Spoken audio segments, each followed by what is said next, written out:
What's up, everybody? I am in Petaluma, California. Spent the night at Jeremy's house last night. Jeremy Forcier, the one and only. What's up, big dog? This is our first conversation in his badass studio.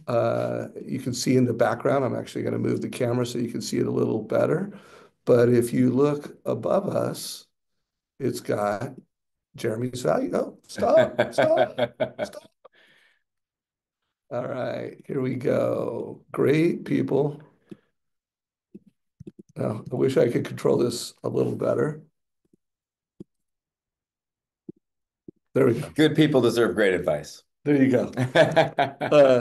So I am going to center it for us most of the conversation, but bro, why are you so passionate about that? I mean, you built Yeah. your podcast around that theme. Yeah. Like, what's your why?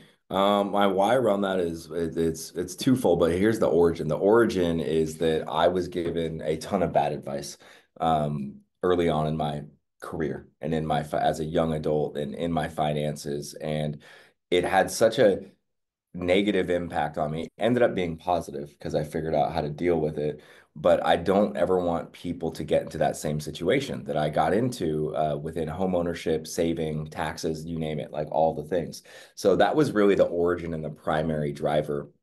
Now, evolution of that over time in my business is that like I just see people not getting great advice in general. So there's like the macro, which is like don't make these fundamental mistakes, but then there's the micro on like looking at how you can pay off debt faster. Like, are you trying to achieve financial freedom or are you just trying to save $800 a month? Are you thinking about your kids going away to college and buying homes, et cetera? Have you thought about a plan around that? So the advice part has expanded to not just like, hey, don't do this. It's like, have you thought about this and would you like more information about it? Would you like to have me be a part of that planning process and walk you through it and actually look at what could benefit your life moving forward and how do you plan for that correctly? So that's it at the end of the day.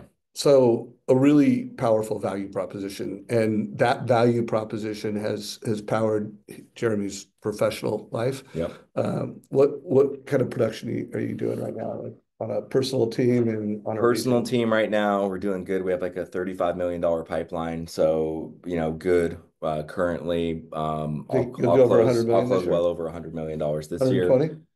Yeah, I think so. I need to pay more attention to the data as we were talking about last night. But yeah, I mean, I'm the reason why, by the way, I don't pay quite so much attention to that anymore is that all I care about is today. That's it. Right. Like I care about like what am I going to do today that moves the needle, that helps people, that's going to make an impact in the conversations, and then my volume just And does what it then does. and then from a region, Yeah, because you're producing just and under a leading, billion. so Yeah. for the year, Hmm. so you'll miss Yeah. a bill. I'll miss a bill this year. Only this year, Yeah, next just year. this year. Yeah, Yeah, yeah, well, last year too, but yeah, but yeah, yeah. moving forward, no, over a bill. So I just wanted to put that explanation there because that is a really powerful value prop. When Yeah, I founded Mortgage Coach, my value prop was my advice makes a difference. yeah, And then I've spent my whole adult career being someone whose advice makes yeah, a difference, and then building software that yeah, helps loan officers make their advice make a difference.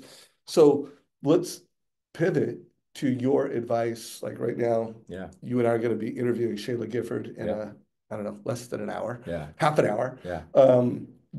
What is your advice to the mortgage industry and loan officers right now in terms of how do they divide their time between refis and realtors? Yeah. What's your advice to this community around that question? Well, I think that was the key word that you said, is that when I think of divide, I always think of 50-50 to start, right? Like in my brain. And I think that that is the appropriate amount of time. You should spend 50% of your time on purchase transactions right now and 50% of your time on refinance transactions. Now, the problem with like figuring out how to divide time with most salespeople that I see is that they're already not doing what I consider the minimum standard in any of those areas anyway. So they go all in there, like, and then they're like, I have no time to do the purchase now because I'm focused on refi. Or they do the opposite, right? But the reality is that you have to utilize your time and you have to take a half hour a day in the morning to plan out the people that you want to connect with, what your messaging is going to be, who you want to sniper, and then just execute based on that list. So take like literally 30 minutes just to plan. These are the people I'm going to reach out to. This is my messaging, and then go from there. It makes it so much easier. What do you think about this? Because part of my advice to folks is, especially with refis, Yeah. the long tail of your career is purchase. Yep. So absolutely do not take your eye off the ball of the purchase. Have very clear, what am I doing Yeah. to recruit new realtors? What am I doing to achieve my goals? Huge priority. And then when it comes to refis, like in a lot of cases, it's not about how much time you spend, it's how efficient are Yeah. you? Jeremy has promised, I don't know if we're going to do it tomorrow, sometime next week, no later than the following week. He's going to show us how he goes from his LOS. I'm going to show the integration with Yep. Encompass, but I think every loan officer needs to look at making their refi process more Yeah. effective, more efficient. Oh yeah, mine's crazy efficient. So when I say 50%, once again, I'm planned. This is planned. Like that means like yesterday, I'll give you an example. Like I had 5 refinance appointment conversations, right? But I had already sent the TCA. I had already sent like I had uploaded it, gave them some ideas, options, and then it was 4 appointments, 5 appointments to talk about that. Those were only 10 or 15-minute talks, right? And they So could have been 30-minute they could have talks. been 40, 30, 40, who knows, So right? there's a Like, time yes, compression yeah. in the way that you are getting what you need.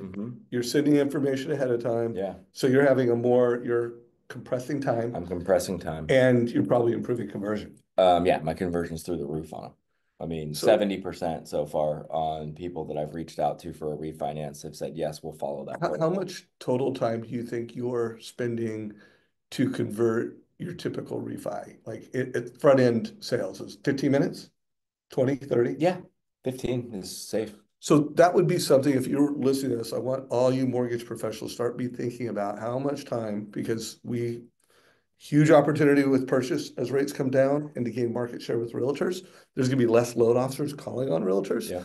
And then there's a huge refi opportunity. So Yeah. how are you splitting your time? And how effective are you from going, you know what? There's an opportunity to convert it in my pipe. I've got a wowed client for life. Yep. 100%. All right, dude, we're going to be interviewing Shayla soon. So if you're watching Shayla! this live, 30 minutes, we'll be live with Shayla. Dude, I know you got Hey, meetings. see ya. Good rapping, Thank you. dude. See you guys later. Take care. Hope you guys got value from this.